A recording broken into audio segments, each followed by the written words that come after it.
வீட்டுக்காரர் பேரை சொல்லலாங்களா? அத சொல்லாம எப்படிமா தெரிஞ்சுக்கிறது? அட சும்மா சொல்லுமா.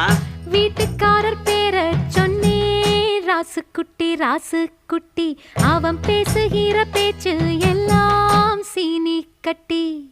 அட கண்ணுக்கழகா ஆளும் இருப்பாரே, நித்தம் கலர் கலராடை அணிவாரே.